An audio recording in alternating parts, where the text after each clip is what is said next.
किरण की सास शोभा ने सुबह सुबह मजदूर को बुला लिया। ये देखकर किरण घबरा गई। माँ जी, ये सब क्या हो रहा है? आप ये रसोई तुड़वा क्यों रहे हो? अंजलि बहू की अब से यही मर्जी है तो इसमें मैं कुछ नहीं कर सकती। घर में क्लेश ना हो इसीलिए मैं अंजलि की बात मानकर रसोई को आधा तुड़वा रही हूँ। अब से आधी रसोई तुम्हारी रहेगी। और शोभा देवी कुछ बोलती उससे पहले ही अंजलि बोल पड़ी। और आधा किचन मेरा होगा। आधा किचन आधी रसोई, पर क्यों? वो इसलिए भाभी, क्योंकि मुझे आपके देसी सामानों से भरी रसोई बिल्कुल पसंद नहीं। ये सादे से स्टील के बर्तन, गैस स्टोव भी मानो 20 साल पुराना। ऊपर से फ्रिज ऐसे भरा रहता है जैसे स्टोर रूम की कोई अलमारी। कोई स्टैंडर्ड ही नहीं। पुराने जमाने की अपनी आधी रसोई को संभाल कर रखो भाभी, बाकी अपना आधा किचन मैं संभाल लूंगी। घर में सब अंजलि की बातों को मानते थे, क्योंकि अंजलि अमीर खानदान की लड़की थी। इसीलिए अंजलि ससुराल में अपनी चलाती थी। अंजलि के मायके वालों का उठना बैठना बड़े नेताओं और अफसरों के बीच था, और इसी बात का फायदा अंजलि उठाती थी। वो हमेशा इसी अकर में रहती थी कि वो अपने मायके वालों को एक फोन मिलाएगी और 100 लोग इकट्ठे हो जाएंगे। अंजलि की इसी आदत की वजह से कोई उसे कुछ कहता ही नहीं था, ताकि फालतू की बहसबाजी ना हो और लोगों के बीच बदनामी ना हो। अब अंजलि ने जिद में आधे हिस्से में किचन बनवा लिया। उसने अपने आधे किचन में मॉडर्न डेकोर की शुरुआत की। डिजाइनर टाइल्स, बढ़िया फर्नीचर और स्टाइलिश लाइटिंग से किचन सजाया। अब वहां कोई पुराना गैस स्टोव नहीं था, बल्कि एक ऑटोमेटिक गैस स्टोव था। नए जमाने की मिक्सी, एयर फ्रायर और माइक्रोवेव ने भी जगह बनाई। भैया बस यही रख दो, एक पैक और होगा। मैडम वो भी बस आ ही रहा है। अंजलि, क्या क्या मंगवा रही हो? सब कुछ रखा तो है? सब पता है क्या क्या रखा है उस पुरानी रसोई में। मुझे अपने हिसाब से सब रखवाने दो। भैया बर्तन धोने की मशीन वहाँ सामने नल के पास लगा दो। बर्तन धोने की मशीन भी मंगवा ली। बहू काम वाली लगी तो थी, उसी से करवा लेती बर्तन। माँ जी, ये किचन है, यहाँ सब कुछ मेरे हिसाब से चलेगा। अगर आपको किचन अच्छी नहीं लग रही तो आप अपनी बड़ी बहू की तरफ रहने चली जाओ। ठीक है, अगर तुम यही चाहती हो तो मैं ऐसा ही करूंगी। आज के बाद तुम्हारी किचन में कोई परेशान करने नहीं आएगा। अंजलि की सास किरण की तरफ आ गई। अंजलि को पहले सास की मदद मिल जाती थी, पर सास के जेठानी की तरफ जाने से अंजलि परेशान होने लगी। 2 टाइम का खाना बनवाना है, ध्यान रहे कोई भी चीज खराब नहीं होनी चाहिए। अरे भाभी, पिछले कई सालों से घरों में खाना बनाने का काम कर रही हूँ, कोई शिकायत नहीं देती किसी को। ठीक है, तो फिर मेरे लिए कप चाय बनाना। अच्छा भाभी। काम वाली किरण की तरफ जाने लगी। अरे वो रसोई में नहीं जाना, इधर किचन में जाओ। भाभी, ये तो मैं पहली बार देख रही हूँ, आधा आधा हिस्सा। हाँ, वो बेकार सी पुराने जमाने की रसोई जेठानी जी की है, और ये बढ़िया आज के जमाने का किचन मेरा है। वही मैं कहूँ, आज से पहले तो इस घर में कभी खाना बनाने वाली रखी नहीं गई, पर मुझे नहीं पता था कि आपके तो इतनी ठाट बाट है भाभी। आपने तो बहुत बढ़िया किचन बना ली। अंजलि किरण और सास की तरफ देखती हुई जानबूझकर दिखावा कर रही थी। माँ जी, ये आपकी चाय। मैं दोपहर के खाने में भरवा टिंडे बना रही हूँ, सही है ना? हाँ हाँ बहू, प्रेम से जो भी बना खिला लो, सब बढ़िया है। तुम्हारे हाथों की तो हर चीज खानी मुझे पसंद है, क्योंकि उसमें प्रेम का स्वाद जो मिला होता है। अंजलि सास की बातें सुनकर जल भुन गई। समीर, आज तुम्हारी छुट्टी है। मैं दोपहर के खाने में तुम्हारे लिए राजमा चावल बना रही हूँ। बनवा लो अंजलि जो बनवाना है, मैं तो बस पेट भरने के लिए खा रहा हूँ। बाकी स्वाद तो अब खाने में दिखाई ही देना बंद हो गया है। शांति, आज राजमा चावल इतने टेस्टी बनाना कि तुम्हारे भैया उंगलियां चाटते रह जाएं। अंजलि ने पूरी किचन काम वाली शांति के हाथों में दे दी, और खुद वो बेफिक्र होकर अपनी मौज मस्ती में रहने लगी। बताओ तो, किचन के इतने महंगे महंगे बर्तन कैसे जला रही है ये काम वाली शांति? अंजलि को तो पैसों और महंगे सामानों की कोई फिक्र ही नहीं। माँ, तुम क्यों अपना खून जला रही हो? करने दो ना जो कर रही है। जब अंजलि को अपनी किचन की परवाह नहीं तो तुम क्यों ध्यान देती हो? माँ जी की भावनाओं को मैं समझ सकती हूँ। एक माँ के लिए उसके दोनों बच्चों का परिवार बराबर होता है। जितनी चिंता माँ जी को हमारी होती है, उतनी ही चिंता अंजलि और देवर जी की भी होती है। अंजलि को इन सब बातों से कोई फर्क नहीं पड़ता था कि क्या खराब हो रहा है। उसे तो बस नई नई चीजें खरीदने का शौक आ रहा था। Anjali air fryer, juicer, electric tandoor और बाकी सब महंगे सामान किचन में धूल मिट्टी खा रहे हैं। तुमने अभी इलेक्ट्रिक कुकर और खरीद लिया, कौन बनाएगा इसमें खाना? शांति बनाएगी। और कौन बनाएगा? शांति, लगता है तुम्हें इसमें खाना बना पाएगी? पहले ही देखो कितने सामान वो खराब कर चुकी है। कभी देखा भी है किचन में घुस के? तभी शांति आ जाती है। सॉरी भाभी, आज आने में देर हो गई। वो गली में भंडारा बट रहा था, वही लेने चली गई थी। घर पर रखकर बस सीधी आ गई। कोई बात नहीं। अच्छा सुन, तू बोल रही थी ना पुराना कुकर खराब हो गया है। मैंने ये नया इलेक्ट्रिक कुकर मंगा लिया है, अब इसी में चने उबाल ले रख दे। इलेक्ट्रिक कुकर शांति को चलाना आता नहीं था। उसने साफ मुंह पर मना कर दिया। भाभी, ये इलेक्ट्रिक कुकर मेरे से चलाने नहीं आते। मुझे तो वो सादा सीटी बजने वाला कुकर ही समझ में आता है। ये तो आप ही यूज करो। शांति को मुंह बनाता देख अंजलि खुद ही उठी और उसे कैसे इस्तेमाल करे। सब कुछ पढ़कर समझकर उसने इलेक्ट्रिक कुकर में चने उबालने रखे। अंजलि ने चने तो रख दिए, पर टाइमर ठीक से सेट करना भूल गई। नतीजा ये हुआ कि चने जरूरत से ज्यादा पक गए और कुकर का निचला हिस्सा जलने लगा। अरे, ये कैसी जलने की बदबू आ रही है? अंजलि ने नया कुकर लिया है, शायद उसी में कुछ जला है। तब भी तो मैं नहीं रख रही थी कुछ बनने, क्योंकि पड़ोस वाली भाभी के घर ये कुकर है। उन्हें तो इस्तेमाल करना आता है। वो खुद इसमें टाइम सेट करके देती हैं। मैं तो हाथ भी नहीं लगाती। अच्छा भाभी, मैंने रोटी और चावल बना दिए हैं। तो चने कौन बनाएगा? भाभी देखो, मुझे और भी घरों में काम पर जाना होता है। मैं अगर यहाँ लगी रही तो और घरों में लेट हो जाऊंगी। लाओ जल्दी से दो, मैं मसाला बना जाती हूँ। काम वाली मुंह बनाते हुए खाना बनाकर चली गई। अगले दिन अंजलि के घर मेहमान आने थे। साफ सफाई वाली आई नहीं थी।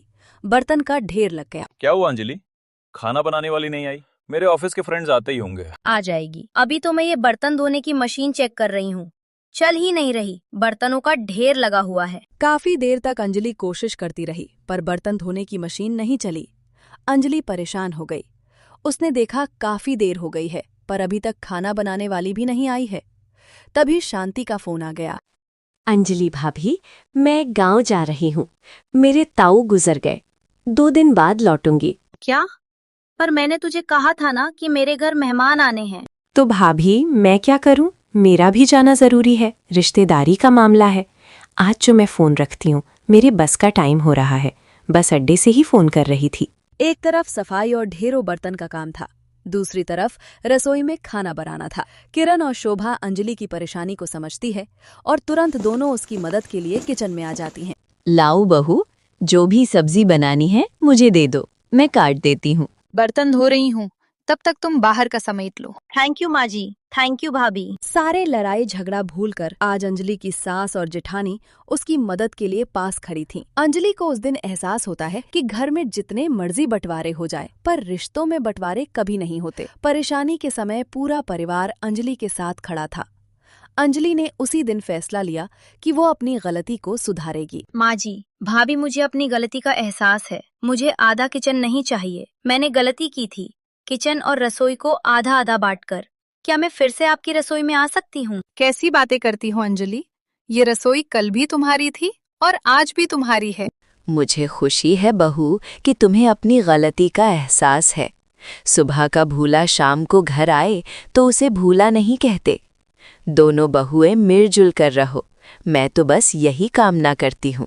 जीती रहो, सदा खुश रहो। शोभा देवी साड़ी पहने अपनी रसोई में हर चीज को बड़े सलीके से रखती दिख रही हैं। रश्मि, एक मॉडर्न बहू, उत्सुकता से रसोई में प्रवेश करती है। आओ बहू रश्मि, ये है हमारी रसोई। देखो, यहाँ हर चीज का अपना एक स्थान है। सब्जियां हमेशा इसी तरह कटेंगी। मसाला पहले भुनेगा, फिर प्याज। कोई बदलाव नहीं। जी मम्मी जी, सब बहुत साफ सुथरा है। आपने तो अपने घर की रसोई को बहुत अच्छे से रखा हुआ है। हाँ, माँ जी ने जिस तरह से इस रसोई को रखा है, हम हमेशा उसी तरह इस रसोई को रखते हैं। कभी भी कोई भी बदलाव नहीं करते हैं। मैं 40 साल से ऐसे ही खाना बनाती हूँ और आज तक किसी ने शिकायत नहीं की। हमारी रसोई के नियम पत्थर की लकीर हैं। पत्थर की लकीर? लेकिन अगर मैं इसमें थोड़ा बदलाव लाऊं तो? जी मम्मी जी, मैं जरूर सीखूंगी। अभी अपनी सास के हिसाब से जो वो बताती है, इस तरह वो सारा खाना बनाकर तैयार कर देती है और खाने के टेबल पर लगा देती है। जैसे ही विवान ने खाना खाया तो कहा, सच में अंजलि, तुमने तो बहुत अच्छा खाना बनाया है। लगता है तुम माँ के सारे कायदे कानून सीख गई हो जो रसोई को लेकर बने हैं। शारदा देवी ने ये बात सुनने के बाद हंसते हुए कहा, इस घर में कोई ऐसा है जो मेरे नियम और कानून तोड़ सके? ये नियम कानून मैंने अपनी सास से सीखे थे, इस घर की भलाई के लिए। ये सब कुछ देखकर अंजलि को बहुत अजीब लगता है और उसने अपने मन में कहा, हे भगवान, ये सब कुछ क्या हो रहा है? यहाँ पर मेरी पहली रसोई और हर कोई माँ जी की तारीफ कर रहा है। माँ जी के कायदे कानून तो कुछ ज्यादा ही हैं। मुझे इसके बारे में कुछ करना चाहिए। कुछ दिन तो अंजलि अपनी सास के नियम और कार्यानुसार ही खाना बनाती है, लेकिन कुछ दिनों बाद अंजलि अपनी सीक्रेट एक्सपेरिमेंटल रसोई में काम कर रही है, जो घर के पिछले स्टोर रूम में है। एक नई खुशबू हवा में तैर रही है, लेकिन तभी शारदा देवी रसोई के पास से गुजरती है और उन्हें एक अजीब सी खुशबू आती है और उन्होंने कहा, बहू, ये किस चीज की महक आ रही है? तुमने कुछ नया बनाया है क्या? कुछ अलग सा लग रहा है। नहीं मम्मी जी, वो बस मसालों को धूप दिखा रही थी, थोड़ी देर में चली जाएगी। अंजलि घबरा जाती है और बात को किसी तरह संभाल लेती है, और शारदा देवी को उस पर बिल्कुल भी शक नहीं होता, क्योंकि आज तक किसी ने भी उनके खिलाफ जाने के बारे में सोचा नहीं था। अंजलि ने एयर फ्रायर में हेल्दी समोसे बनाए, और जब वो अच्छे बन गए तो अंजलि ने शाम के चाय के साथ सब लोगों को टेबल पर वो समोसे परोस दिए। जैसे ही शारदा देवी ने एयर फ्रायर में बने हुए समोसे देखे, शारदा देवी की भौहें चढ़ जाती है। ये क्या है अंजलि? समोसे तो डीप फ्राई होते हैं, ये तो सूखे सूखे लग रहे हैं। ऐसे समोसे भला कौन खाएगा? इनमें तो ना वो स्वाद होगा और ना ही इसे बनाने में वो लगन लगी होगी जो असली समोसे बनाने में होती है। मम्मी जी, एक बार टेस्ट तो कीजिए। ये क्रिस्पी भी है और हेल्दी भी, कम तेल में बने हैं। माँ खाकर तो देखिए, ऐसे समोसे मेरे ऑफिस में भी आते हैं और ये बहुत हेल्दी होते हैं। इससे आपका कोलेस्ट्रॉल भी हाई नहीं होगा। हाँ, तू तो आते ही जोरू का गुलाम बन गया है, जो तुझे अपनी माँ की रसोई के नियम कानून भी समझ में नहीं आ रहे और अपनी बीवी की तरफदारी करने लगा। रिया ने बीच में बात को संभालते हुए अंजलि का पक्ष लेते हुए कहा, माँ जी, अब समोसे बन ही गए हैं और इतना सामान ना बनाने में ही लग गया, तो कम से कम खाकर तो देख ही सकते हैं। रिया की इस बात को सुनकर शारदा का गुस्सा थोड़ा सा शांत हो गया। उसका चेहरा जो पहले लाल था वो थोड़ा सा वापस गोरा और सफ़ेद हुआ, और उसने थोड़ा सा समोसा खाया और कहा, बुरा नहीं है, लेकिन मेरे वाले समोसे ज़्यादा अच्छे होते हैं। उसके अंदर ज़्यादा मज़ा आता है। आलू के अंदर जब तेल होता है तो वो ज़्यादा मसालेदार लगते हैं। ये तो उबले हुए आलू जैसा लग रहा है। फिर वो एक और निवाला लेती हैं। थोड़ा आश्चर्य उनके चेहरे पर दिखता है, लेकिन वो आगे कुछ भी नहीं कहती, क्योंकि वो हारना नहीं चाहती थी। वहीं जैसे ही ससुर ने समोसा खाया तो कहा, भैया, समोसे तो बहुत अच्छे बने हैं। अगर इसमें सच में कोलेस्ट्रॉल कम होता है तब तो मैं इसे हफ्ते में 1-2 बार खा ही सकता हूँ। ये बात सुनकर अंजलि के चेहरे पर बड़ी सी मुस्कान आ जाती है, क्योंकि उसे घर में किसी बड़े की मंजूरी मिल गई थी, और उसने खुश होते हुए कहा, हाँ पापा जी, ये समोसे आप कभी भी खा सकते हो, आपको कोई भी परेशानी नहीं होगी। ऐसे ही कुछ दिन गुजर जाते हैं। एक दिन मौसम बहुत अच्छा था, हल्की ठंड हो गई थी और धीरे धीरे बारिश होने लगती है। वहीं शारदा देवी अपनी रसोई में आलू की कचौड़ी तैयार कर रही हैं। बहू, जरा मेरे साथ रसोई में बैठना, मैं तुम्हें अपनी कचौड़ी का राज बताऊंगी। इस बार भी मैं ही जीतूंगी। ऐसी कचौड़ी तो तुमने पूरी जिंदगी में नहीं खाई होगी। आज ही मेरा मौका है। अगर मैं अपने आप को सही साबित कर दूं तो माँ जी मुझे रसोई की जिम्मेदारी दे देंगी और हम पुरानी तरीके की जगह नई तरीके से खाना बना पाएंगे। जी मम्मी जी, मैं जरूर बैठूंगी। अब अंजलि शारदा देवी से कचौड़ी बनाना सीख लेती है, लेकिन अपने मन में उसे अपने तरीके से कैसे बनाए ये भी सोचती रहती है। कुछ दिन गुजर जाते हैं और एक दिन रिया घर पर आकर बोलती है, माँ जी, हमारी गली में एक कॉम्पिटिशन होने वाला है, जिसमें जो भी सबसे अच्छा खाना बनाएगी उसे 1 लाख रुपए मिलेंगे। ये बात सुनकर अंजलि के दिमाग में एक तरकीब आई और उसने कहा, माँ जी, आप भी खाना बहुत अच्छा बनाती हैं और मैं भी। हम दोनों को लगता है कि हम दोनों अपनी जगह ठीक है। क्यों ना हम दोनों इस कंपटीशन में भाग लें और जज ही बता देंगे कि किसका तरीका ठीक है। शोभा देवी हाँ कर देती है। दोनों ही रसोई में तरह तरह का खाना बनाया करते और अपने अपने पतियों को खिलाया करते। कभी कभी वो रिया को बिठाकर खाना खिलाया करते। एक दिन अंजलि ने हेल्दी पिज्ज़ा बनाया और शोभा ने दाल बाटी बनाई। विवान ने खाकर कहा, दाल बाटी टेस्टी तो बहुत है, लेकिन दाल में भी बहुत सारा घी डाला है और बाटी में भी बहुत सारा घी है। ये सेहत के लिए अच्छी नहीं है। विवान, तू मेरी बीवी की बुराई करेगा तो मैं तेरी बीवी की तारीफ नहीं कर सकता। ये पिज्जा तो चबाने में बहुत दिक्कत कर रहे हैं। बड़ी उम्र के लोग तो इसे खा ही नहीं सकते। रिया ने जब दोनों को इस तरह लड़ते हुए देखा तो झगड़े को शांत करते हुए कहा, आप दोनों शांत हो जाइए, कल तो कंपटीशन है, पता चल ही जाएगा कि किसके खाने में ज्यादा स्वाद है और ज्यादा फायदा है। हम आपस में अपने घर में लड़ाई क्यों ही करें। कुछ दिन गुजर जाते हैं। आज कंपटीशन का दिन था। दोनों सास बहू अपना अपना खाना बना रही थी। पूरे मोहल्ले में बहुत अच्छी खुशबू आ रही थी। सब लोगों की डिश जज ने टेस्ट कर ली थी। अब शोभा देवी की बारी आती है। जज शोभा देवी की कचौड़ी चखते हैं। वाह शोभा जी, आपकी कचौड़ियाँ हमेशा की तरह लाजवाब हैं, लेकिन इस बार हमें इनोवेशन पर आधारित एक और डिश चाहिए। इनोवेशन? ओहो, मैंने तो सिर्फ अपनी पारंपरिक डिश ही तैयार की थी। मम्मी जी, मैं अपने हेल्दी समोसे ले आई हूँ, क्या मैं उन्हें पेश कर सकती हूँ? ठीक है बहू, पेश कर दो, देखती हूँ क्या होता है।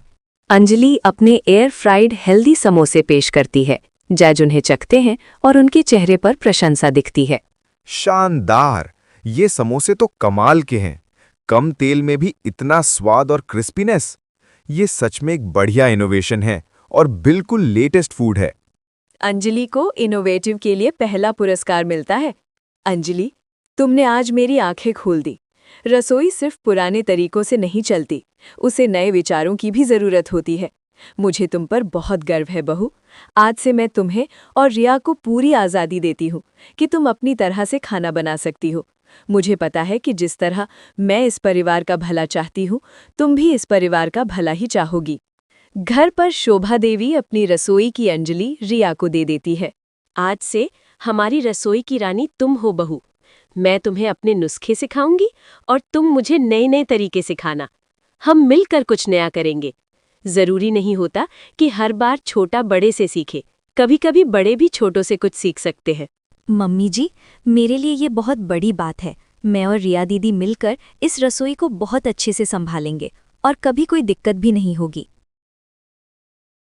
इस तरह आज हमने मम्मी जी के पुराने राजमा चावल को एक नया इटालियन ट्विस्ट दिया है। मम्मी जी, कैसा लगा? बहुत बढ़िया बहू, लेकिन अगले वीडियो में हम अपने मक्के की रोटी और सरसों का साग को फ्यूजन करेंगे। क्या कहती हो? बिल्कुल मम्मी जी, हमारी सुपरहिट जोड़ी ऐसे ही कमाल करती रहेगी। दोनों हंसते हैं। इस तरह बहू सचमुच रसोई की रानी बन जाती है, जिसने परंपरा और आधुनिकता का एक खूबसूरत संगम बनाया और सास के साथ मिलकर एक नया सफर शुरू किया।